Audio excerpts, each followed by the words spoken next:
მოგესალმებით. დღეს 28 ოქტომბერია.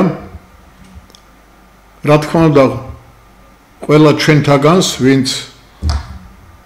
ვისაც გვახსოვს 1990 წლის 28 ოქტომბერი, ესე იგი 35 წელი გასულა, მას შემდეგ, როდესაც საქართველოს კომუნისტურმა პარტიამ და მისმა ხელისუფლებამ პირველად ნორმალური თავისუფალი არჩევნები ჩაატარა და იქ ეროვნულმა ძალებმა უფრო სწორად მრგვალმა მაგიდამ სვიად გამსახურდიას ხელმძღვანელობით თუ არ ვთქვი 54% მიიღო. კომუნისტებმა მიიღეს 29, დანარჩენი პატარ-პატარა, მაგრამ ასევე ძირითადად ეროვნულმა პარტიებმა. აი მაშინ შეიცვალა ხელისუფლება, მაშინ გამოცხადდა იმ ხელისუფლების მიერ რეფერენდუმი, სადაც საქართველოს ყველა კუთხემ ხაზს უსვამ, ისე როგორც აფხაზეთმა, ისე როგორც შიდა ქართლმა, ისე როგორც არაქართველებით დასახლებულმა მოსახლეობამ ყველამ ხმა მისცეს საქართველოს დამოუკიდებლობას. გამოცხადდა საქართველოს დამოუკიდებლობა და გვეგონა რომ ყველაფერი კარგად იქნებოდა, მაშინ აირია ქვეყანა, დაიწყეს პროვოკაციები არჩეული ხელისუფლების მიმართ და ყველამ ვიცით რითი დამთავრდა. აი ეს 28 ოქტომბერია დღეს.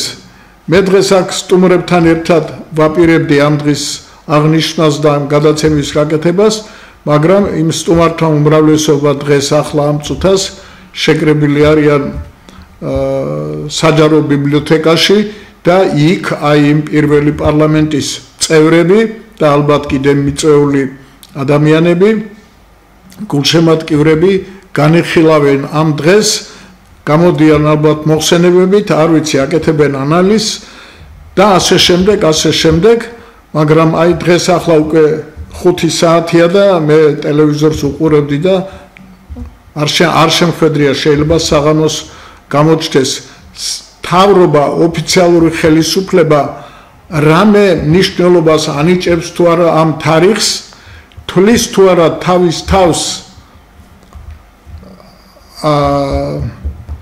იმ ხელისუფლების გაგრძელებად.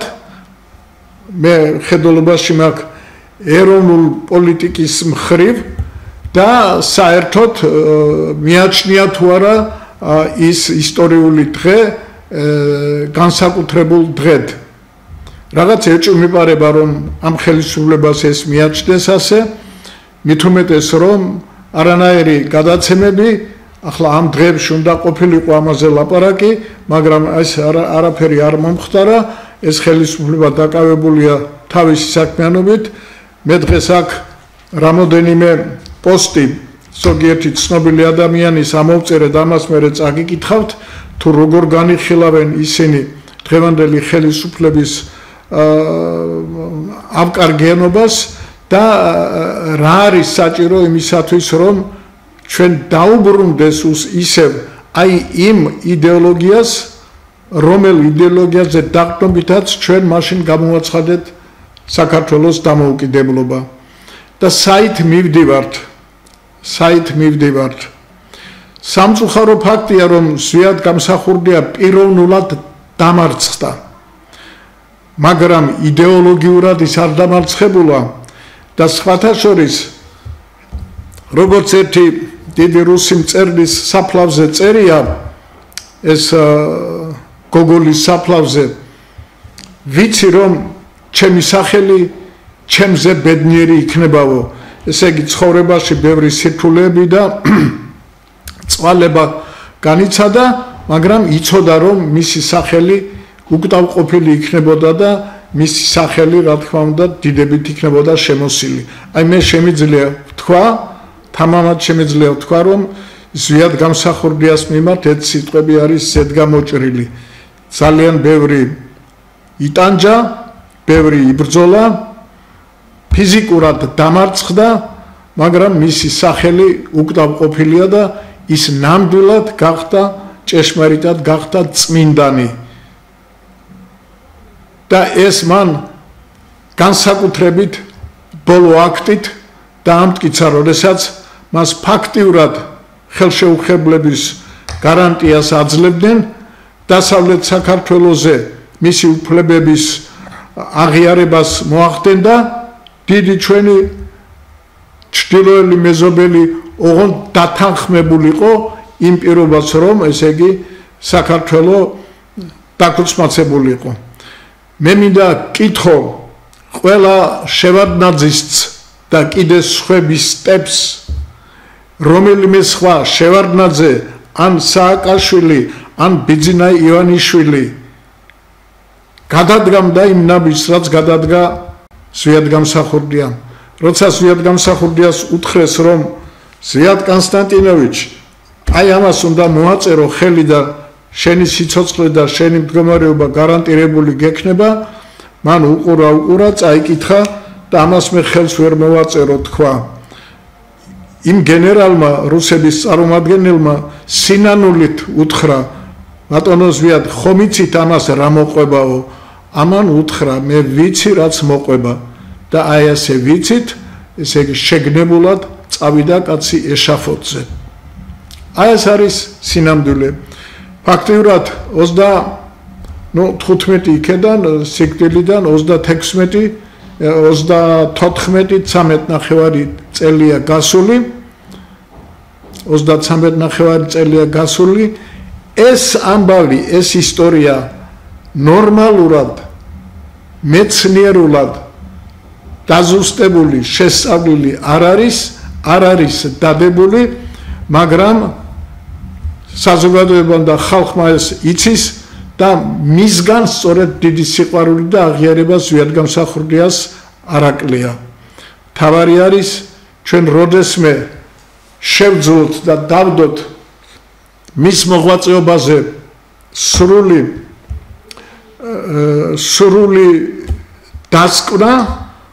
სრული დასკვნა და რა თქმა უნდა სახელმწიფო ორგანომ პარლამენტმაც უნდა განიხილოს და უნდა საბოლოოდ დაადგინოს რა იყო ეს, რატომ მოხდა ეს გადატრიალება, რომელსაც დღესაც ჩვენ ზოგი უწოდებს გადატრიალებას, ზოგი უწოდებს რევოლუციას, ზოგი უწოდებს დემოკრატიის გამარჯვებას და ჩვენ ვიცით, რომ მომდევნო ხელისუფალი, როცა ჩამოვიდა მოსკოვიდან, ინტელიგენციას მიულოცა მადლობა, რომ დემოკრატიისათვის იარაღი აიღეთ ხელშიო. მერე კი ამოშალა ეს თავისი, ასე ვთქვათ, კრებულებიდან, მაგრამ ის ნათქვამი დარჩა და ჩვენაც ყველა გვახსოვს და მერე ისევ დაიწერა.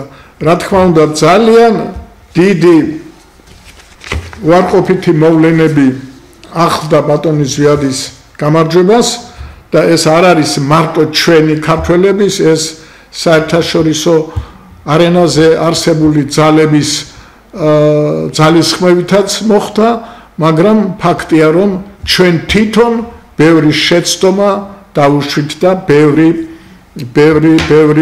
რაღაც ისეთები, რომელიც არ უნდა დაგვეშვა, მაგრამ ჩვენ არ გვეყო. მე ვფიქრობ, რომ პირველ რიგში მორალი გვაკლდა და ამიტომ დაგვემართა ყველაფერი ეს. მეორე რიგში რადგან და სიხარბე ძალიან ბევრი მოსყიდული იქნა და დადგა არა იმ პოზიციაზე, რომელიც ითვლება წესიერად და პატრიოტულად.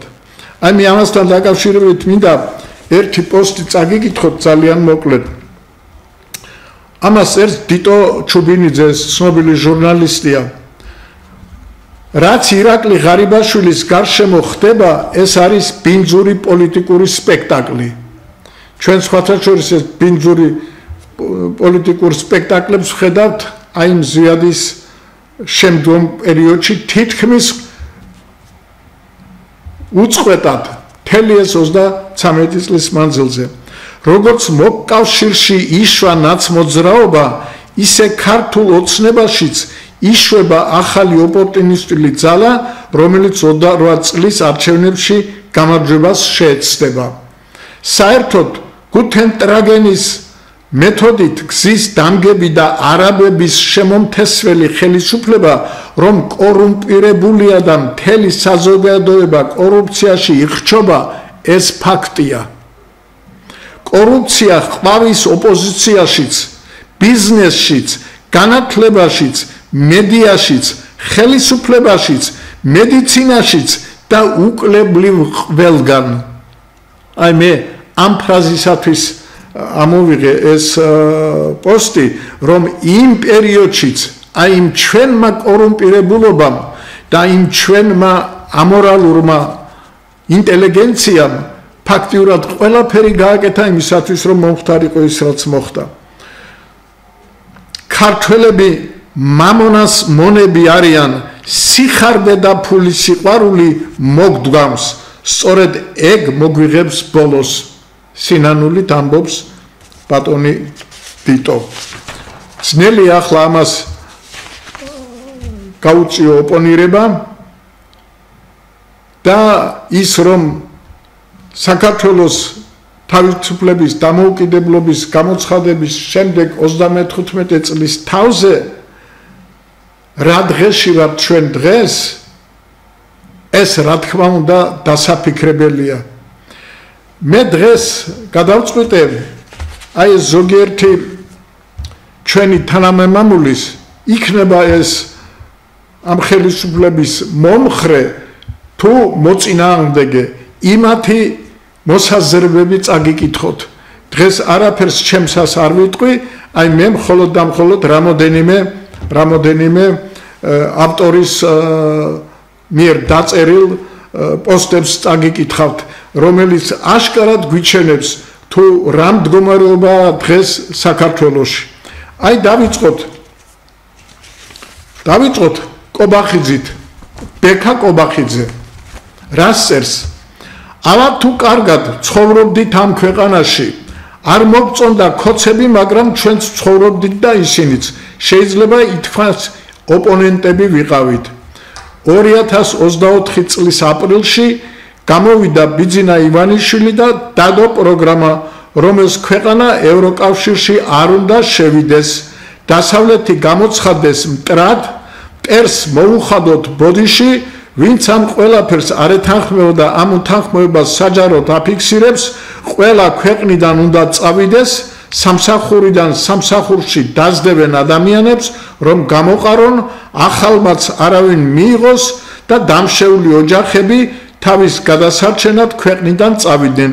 ეს პირდაპირაც ითქვა ზაზა შათერიშვილის პირით. ნუ ახლა ცოტა უტრირებულია, მაგრამ ფაქტიურად ყველაფერი სიმართლეა. გამაგრძელებ. შვილები დაჩნდნენ მშობლების გარეშე, რადგან თურმე ვიღაცას ჟესტი გაუღუნავს და ამაზე 6 წელი უნდა იჯდეს.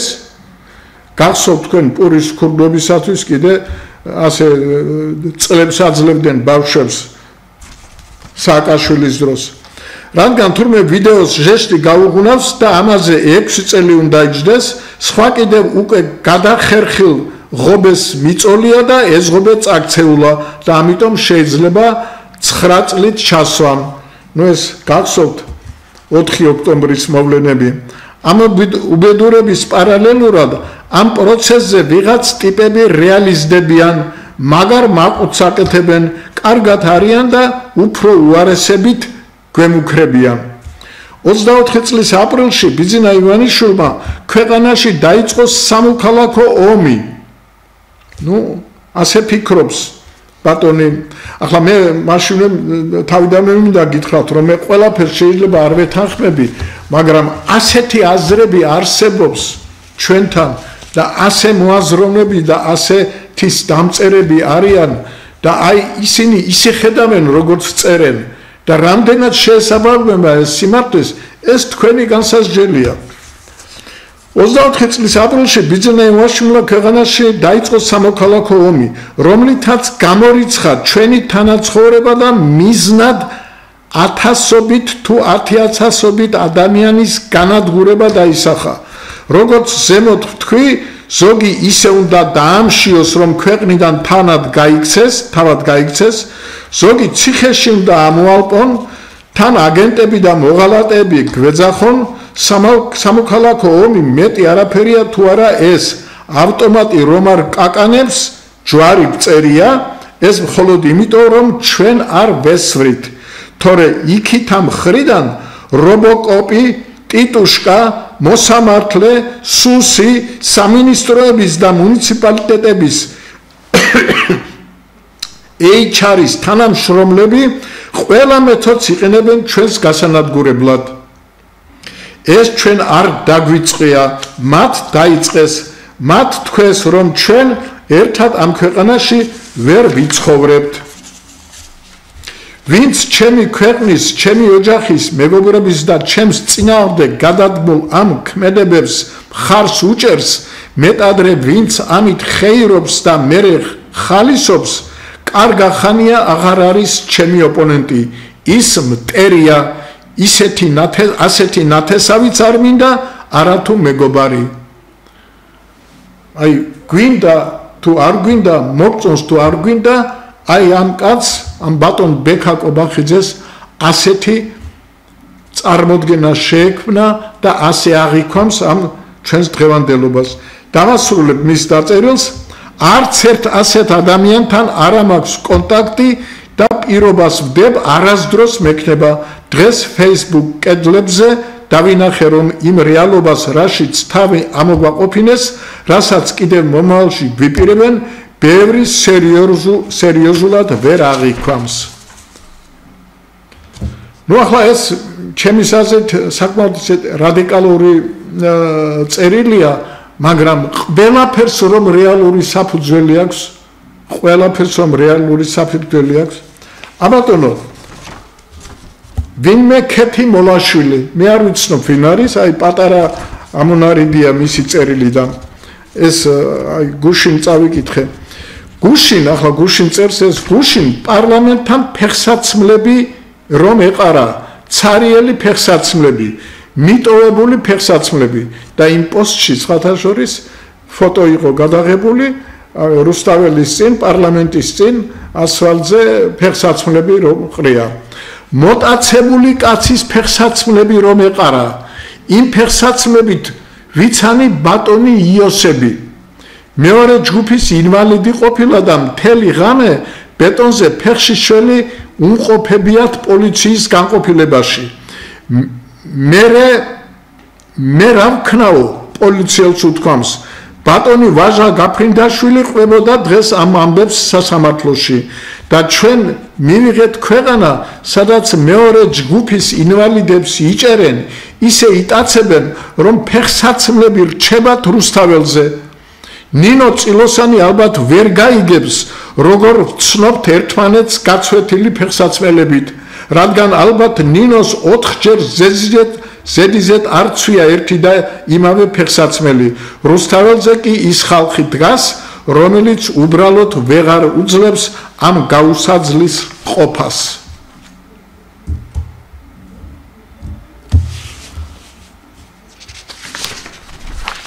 ახლა ამის შემდეგ მე მინდა წავიკითხო საკმაოდ საინტერესო პიროვნების ბესიკ ლაგვილავას თქვენ იცით ეს არის მწერალი პოლიტიკოსი ორი მოწვევის პარლამენტარი იყო განათლებით მათემატიკოსი მოწოდებით როგორც გითხარით მწერალი ბიზნესმენიც და საერთოდ ძალიან განათლებული და საინტერესო პიროვნება ძალიან კარგად და შინაარსიანად წერს აი მე დღეს მინდა შემოგთავაზოთ მისი მე მგონი გუშინდელი თუ გუშინწინდელი პოსტი Facebook-ში ეს Facebook-ის მასალებია სულ ყველა და აი ამ Facebook-ში საერთოდ ალბათ ჩვენ ტელევიზია გამოყოფს ერთ დღეს და გვექნება სპეციალური ისე როგორც პრესის მიმოხილვა იყო ძველ დროში ტელევიზორებში და ახლაც არის ზოგიერთს მე მგონი აქვს აი ჩვენც გქონდეს Facebook მეგობრების ნაწერების მიმოხილვა. აი ეს პირველი მცდელობა ახლა რომელსაც მე დღეს ვაკეთებ ეს ისე სპონტანურად გამომივიდა, მაინც ამაზე არ მომზადებული ვარ, იმიტომ რომ როგორც გითხარით, სხვა პროგრამით ვაპირებდი გამოსვლას, მაგრამ აი ახლა ამაზე გადავედი. მოკლედ რას წერს ბატონი ბესიკლაგვილავა? აი იქ პოლიციელებზე იყო რომ იტაცებენ და ფეხსაცმლები რჩება.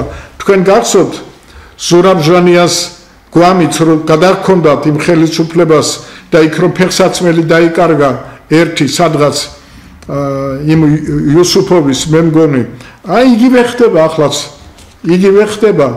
ესე იგი როდესაც ძალოვნები აი ასეთ ოპერაციებს ატარებენ და არაკანონიერს და რომელზედაც ვერ იტყვი, ვერ გაამჟღავნებ, ვერ გაამომზეურებ და მოკლედ მერე კუდები რჩება, აი ფეხსაცმლებით დარჩათ.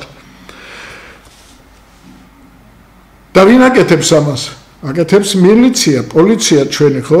აი პოლიციაზე რას წერს ბატონი ბესიკლაგვილავა? რატომ ცდილობთ ასე დაამციროთ, ესე იგი ხელისუფლებას მიმართავს, ასე დაამციროთ პოლიცია და მისი თანამშრომელი, რატომ აკეთებინებთ მათ ძალიან უხერხულ და სასაცილო საქმეს?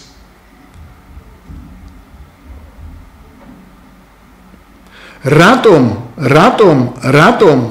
ეს სამედიცინო ნიღბის ამოღება დალუქვის კადრები თავიდან სასაცილო მეჩვენებოდა და უკვე სასაცილო აღარ არის, ეს სატირალია, ეს სამარცხვინოა. ცივილიზებული ქვეყნის პოლიციელი სიამაყის, სანდობის წყაროა, დობის სიმბოლოა. ზოგი დღევანდელ პოლიციელს მილიციელს ეძახის. ეს მე 1989 წლის 9 აპრილის მიტინგის მონაწილე ვარ და მახსოვს იმ დილით იმ მილიციელებმა გადაარჩინეს რუსი მედასანტების ბასრი ნიჭბებით დაჩეხვას მომიტინგები, თორემ მსხვერპლი ბევრად მეტი იქნებოდა. მილიციელები საბჭოთა კავშირის შინაგან საქმეთა სამინისტროს ექვემდებარებოდნენ და იქედან მოსული ბრძანება უნდა აღესრულებინათ, მაგრამ მათ ჰქონდათ ღირსება და სამშობლოს სიყვარული. საშინელება და თანაც ძალიან საშიშია უღირსი ფორმიანი და იარაღიანი კაცი, ყაჩაღზე უარესია. ახლა 10, ხანდახან 20 ზრდასრული მამაკაცი იარაღითა და პოლიციის სამკერდე ნიშნებით გარს შემოხვევია დამნაშავეს ბრჭყალებში და მათი მთელი მისია გოგონასთვის ქირურგიული ნიღბის წართმევაა. ის პოლიციელები, ვისაც ელემენტარული შეგნება შემორჩენილი აქვთ, უხერხულობისაგან წითლდებიან. იციან რომ რაღაც წარმოუდგენელ სისულელეს აკეთებენ, მაგრამ მაინც დგანან და ასრულებენ ბრძანებებს. და ზუსტად ამ დროს, როცა 20 პოლიციელი სამედიცინოს ნიღბის ამოღება დალუქვის მნიშვნელოვან ოპერაციას ოქმით აფორმებს, იქვე პირდაპირ მეზობლად, პირდაპირი გაგებით, იქვე კუთხეში ვიღაც მშვიდად ყიდის ან სამალაში დებს ჰეროინს. იცით ერთი ნაცნობმა ბიჭმა ამერიკის შეერთებულ შტატებში პოლიციის აკადემია დამთავრებულმა, რომელიც მოწოდებით იყო პოლიციელი და იმიტომაც ჩააბარა ამერიკის პოლიციის აკადემიაში, სამსახური მიატოვა, რადგან ხშირად მოსდიოდა ჩხუბი, როცა 5 კილოგრამ ჰეროინის ამოღებისას ეუბნებოდნენ, მოდი გავაფორმოთ 3. როგორ ფიქრობთ, რას უპირებდნენ იმ ორს? თქვენ როგორ ფიქრობთ? ეს არის დობის მათემატიკა და არ მიკვირს რომ ამ ქვეყანაში პრემიერ-მინისტრი ამბობს რომ მაღალი თანამდებობის პირები ხელს უწყობდნენო ნარკოტიკებით ვაჭრობას. ეს ბატონი კობახიძის სიტყვებია.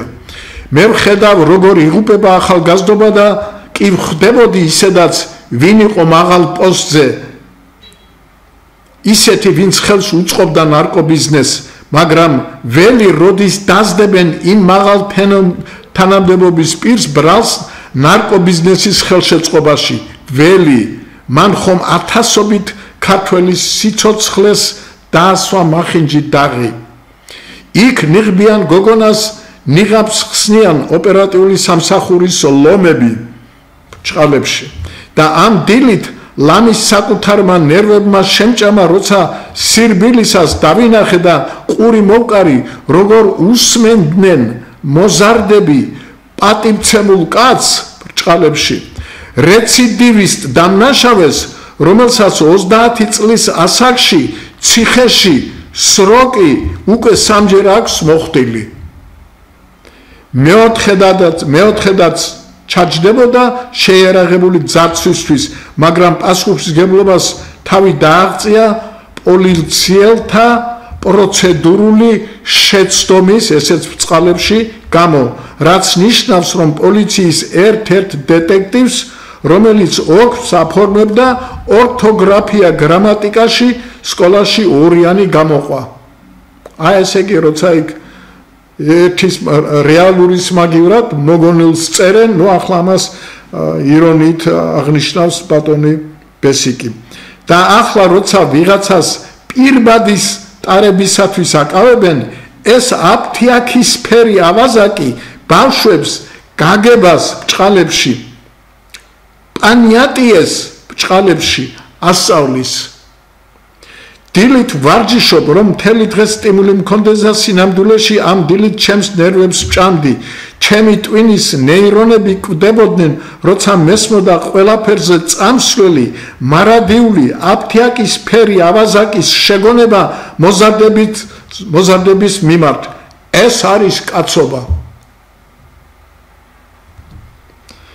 გულზე ვსკდებოდი, რადგან სულელი არ ვარ, ვერ მივხვდე, ჩვენი ქვეყანა ჩემს თვალწინ კვდება, როცა ეს ავაზაკი კაცობის გაკვეთილებს ატარებს, მაშინ იჭერენ ახალგაზრდა სიმპათიურ ნამდვილ ქართველ ვაჟკაცს, რომელიც სატელევიზიო ინტელექტუალურ კონკურსში გაიმარჯვა, შემდეგ კიდევ ნახე დააკავეს გოგონა მსგავს კონკურსში გამარჯვებული, აპატიმრებენ პოეტებს, ჟურნალისტებს, სტუდენტებს, მწერლებს, კომპოზიტორებს, არქიტექტორებს, აპატიმრებენ მამის ასაკის ღირსეულ ექიმს, სამოქალაქო გმირს, ვაჟა გაფრინდაშვილს და როცა პანღურით და მუჯლუგანით მანგანაში ტენიან, მისძახიან შენი ექიმი დედაც.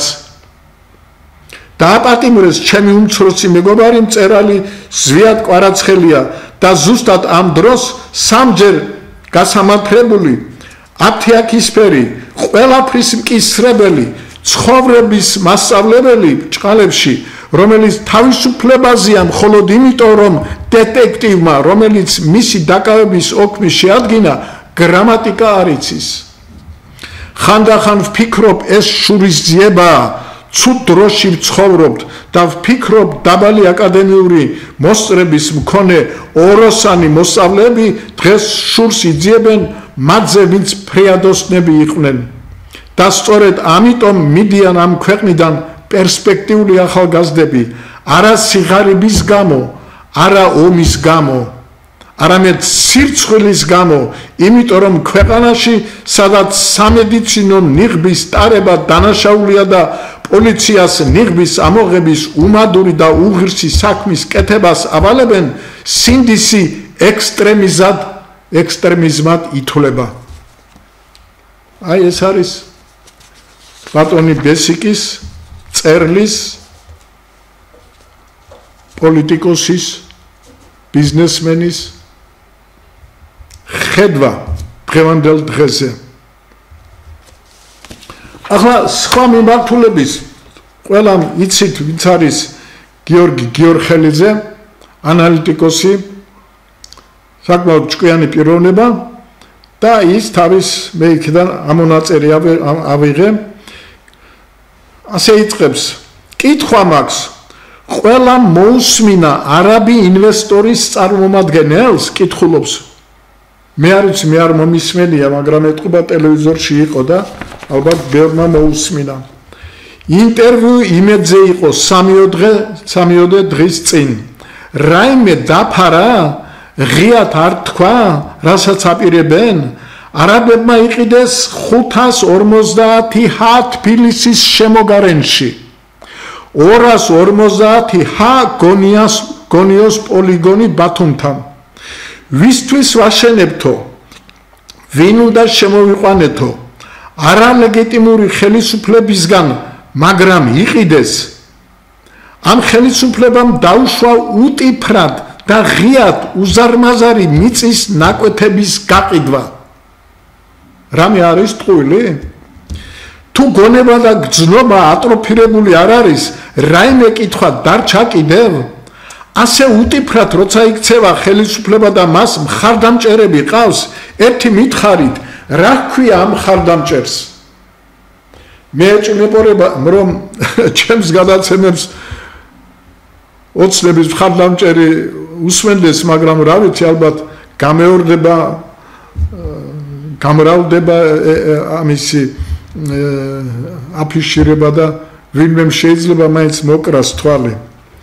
ამ პროტესტებს ხომ ოცნების სასარგებლო შედეგი მოაქვს. ეს ჩვენს ახლანდელ პროტესტებზეა ლაპარაკი. მოაქვს. არ ჩანს, ოცნება კი მშვიდად ატყუებს თელ ქვეყანას. ესე იგი, ბატონ გიორხელიძეს მიაჩნია, რომ აი ეს მიტინგები და ეს პროტესტები უშედეგოა და პირიქით, ესე იგი, დასცინის ოცნება ამ პროტესტანტებს. ნაციონალურ მოძრაობასთან პრაქტიკულად გაერთიანებული, მხოლოდ აგრესიული ნაცმოძრაობის მარგინალური ნაწილის ჩახსნას აკრძალვას ცდილობს. პატარა ნაწილის.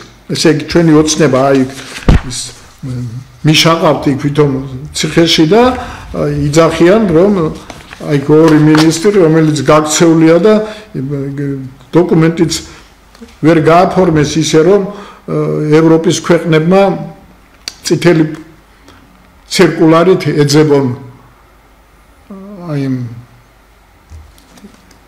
მინისტრი რო იყო შეერაღებული ძალების იმაზე ვამბობ.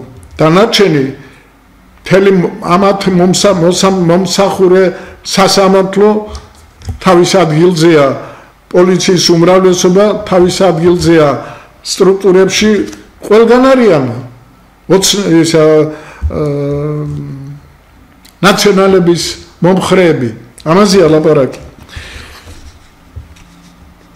ევროპას ამის არაფერი საწინააღმდეგო არ აქვს. ორივე მხარე ერთნაირად მარიონეტი და მორჩილი იქნება. ოპოზიციურ პარტიებსაც ჩახსნიან, ვინც ამ ორს ხელს უშლის, რასაც არ ჩახსნიან, მოსამსახურე პარტიებად აქცევენ, რაღაც ნამცეცებს გადაუგდებენ. არაფორმალური მმართველი მისთვის სულ ერთია. დღეს ქუჩას ვინც მართავს და მოტყუებულ ახალგაზრდებს, ის ახდენს კიდეც შიდა გადატრიალებას და კორუფციის წინააღმდეგ ძლევამოსილ გამარჯვებას აღწევს ჭყალებში. ცხადია, დისფეიც უკვე კუდი თქვა ასროლინეს. აი ეს არის ბატონი გიორხელიძის ირონია. აბა რა გიყოთ, კიდე მაქვს დრო და წაგიკითხავთ კიდევ ერთ. აი ეს უკვე ბატონი ედიშერ გვენეტაძე, ეს უკვე თავგამოდებული დამცველი არის ოცნების და რომ არ დამწამონ მიკერძებულობა, აი ამ კაცის დაწერილსაც წავიკითხავ.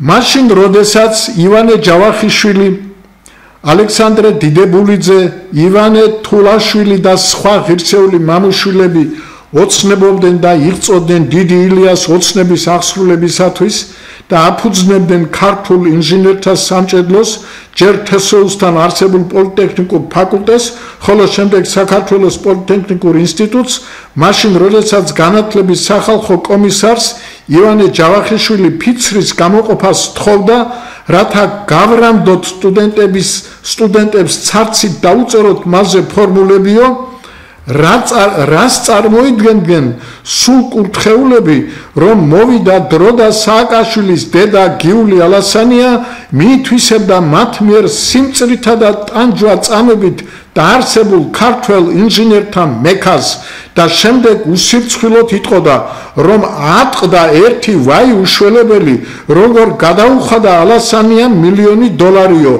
ამაზე დეტალურად ხომ გიპასუხეთ, ეხლა რატომ გადასცა სააკაშვილმა ტექნიკური უნივერსიტეტის შენობაო, ჩემმა შვილმა გადაარჩინა საქართველოს ოკუპაციას მაშინ იყო საშიშროება იმის, რომ რუსები შემოსულიყვნენ. ეს იყო ერთგვარი ტაქტიკა იმ დროს, ასე ადვილად პრეზიდენტის ოჯახს და ქონებას ვერ შეეხებოდნენ. ამიტომ მოხდა ამ ქონების გადანაწილება. ცნობად ადამიანებზე, რომ რუსებს არ წაეღოთ. ეხლა გესმით ესა? რა მარტო მე მაქვს გონიათ ერთლარად გადმოცემული? ან სულ სახელმწიფო ქონება ხომ არ იქნებოდა? ძალიან კარგად იციან ესა, ამიტომაც ესე გააფრთხებული პუტინი და აძლევს დავალებას მთავრობას და ივანიშვილს, რომ მოხდეს ჩემი შვილის ყოველმხრივი დისკრედიტაცია. მე ზუსტად ისე ვკითხულობ, როგორც დაწერილია. ეს დაიმსახურა მიშიკომ? ისტორიას არ ახსოვს ესა, რომ საქართველოს გადამრჩენელს დამაარსებელს რაღაც კაპიკებზე ედავებოდნენ. წარმოგიდგენიათ? და აი ამას ახლა ამჟღავნებს ბატონი გვენეტაძე 13 წლის შემდეგ და ეჭვის ქვეშ აყენებს აი ამ ღონისძიებას. უბრალოდ ეჭვის ქვეშ აყენებს ახლა 13 წლის შემდეგ იმას, რაც ოცნებამ 13 წლის მანძილზე არ მიაქცია ყურადღება. ნუ ასეთია ამ ბატონის მოსაზრება და მე წაგიკითხეთ. ფაქტიურად რასაც წერს ის სიმართლეა და მართალია, რომ აი ესეთი რაღაცა მოხდა, მაგრამ ეს ხომ საყვედურად ოცნებას უნდა დაუბრუნოთ.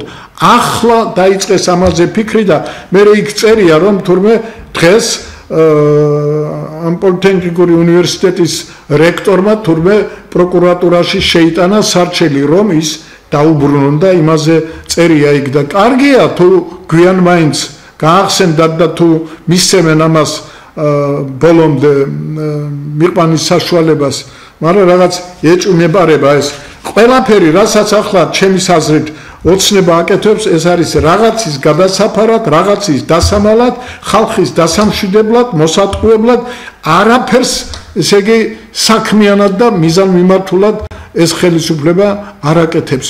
მეც ამაში დარწმუნებული ვარ და უამრავი ამის მაგალითი არსებობს. და ბოლოს მე მინდა ძალიან სერიოზული ანალიტიკოსის, ასევე მეცნიერის, დოქტორის, რომელიც იყო იუსტიციის მინისტრი, სასამართლოს თავმჯდომარე, იყო საქართველოს ელჩი რუსეთი, ეს არის ბატონი კოტე კემულარია. აი მისი პოსტით მინდა დაგემშვიდობოთ. ივანიშვილის მთავარი ფავორიტის, ორგზის პრემიერი ღარიბაშვილის მილიონობით ჭუჭყიანი დოლარების მრეცხავად გამოცხადებამ არა მხოლოდ ამერიკა, ევროპა, ამ სფეროში ბევრის ნახველი ჩინეთი და რუსეთიც გააკვირვა. ოცნების 13 წლიანი ავტორიტარული მმართველობის გენერატორი რუსეთი ტრამპის მუხანათურ მოღალატეობრივმა სანქციებმა სერიოზული პოლიტიკური ეკონომიური კრიზისის წინაშე დააყენა. კრემლი მარტო დარჩა. ყაზახეთის ლიდერიც ამერიკის შეერთებული შტატების პოლიტიკის პრიორიტეტს აანონსებს. კიევის სამ დღეში რომ უნდა აეღო, იმ მოსკოვში წუხელ პიკაპებზე დამაგრებული პულემიოტებით დაზევდნენ შემოსეულ უკრაინულ დრონებს, რასაც ფანჯრებიდან ადევნებდნენ თვალს შიშისგან დაზაფრული მოსკოველები. ტრამპი როგორც იტყვის და მოსკოვის ყოვლის შემძლეობის მითების გაცუდებამ დიდი ბზარები გააჩინა ივანიშვილის ელიტაში. გუშინდელი მხურვალე პროპაგანდისტები დღეს მწარედ გმობენ ოცნების მილიონერ გმირებს. მათთვის სასროლი ქვები კი ირიბად ივანიშვილს ხვდება და მისი ავტორიტეტი ჭყალებში დაყავს ნოლამდე. გამოფიტვისაგან მილეული კობახიძის ოცნება კი რუსთაველზე მუხტი აღარ არსებობსო, წუხანდელმა მძლავრმა საპროტესტო გამოსვლამ საბოლოოდ დაანგრია. არსებობს თურმე მუხტი. ივანიშვილს უზომო სიმდიდრით გაქცევებული თანაპარტიელების ხალატის შეეშინდა და მისი უახლოესი ვეზირების სახლებიდან არალეგალური მილიონების ამოღება დაიწყო. მოსკოვში პოპულარული იყო ამბავი ჩუქჩაზე, გულმოდგინედ რომ ხერხავდა ტოტს, რომელზედაც თავად იჯდა. თვითონ რომ 13 წელი ეღრმობოდი იმ პარტიას და დიდი ფულის შოვნაზე აგებულ წარმმართველ იდეას, რომ დაანგრევ, უცილობლოდ ჩამოვარდები. აი ამ შეგონებით მინდა დავამთავრო დღევანდელი თქვენთან შეხვედრა. მე დარწმუნებული ვარ, რომ ოცნების ხელისუფლება უსათუოდ ჩამოვარდება იმ ხის ტოტიდან, რომელსაც ახლა თვითონ ჭრის და არ გაჭრაც არ შეუძლია, ფაქტიურად თავისთავად მოამწვდია ჩიხში, აი ამან იცის არაპატრიოტების, არაკეთილსინდისიერი ხალხის მოსვლამ ხელისუფლებაში. ნებისმიერი ადამიანი, როცა პირადი ინტერესებიდან გამომდინარე ცდილობს ხელისუფლების ხელში ჩაგდებას, ის მერე შესაბამისად იქცევა ასე ამორალურად, როგორც ეს ხელისუფლებები იქცევიან და როგორადაც აღიქვამს იმას საზოგადოების სხვადასხვა ფენის წარმომადგენლები. ის რაც ახლა მე დღეს წაგიკითხეთ. დიდი მადლობა ყურადღებისათვის. კარგად გრძანდებოდეთ.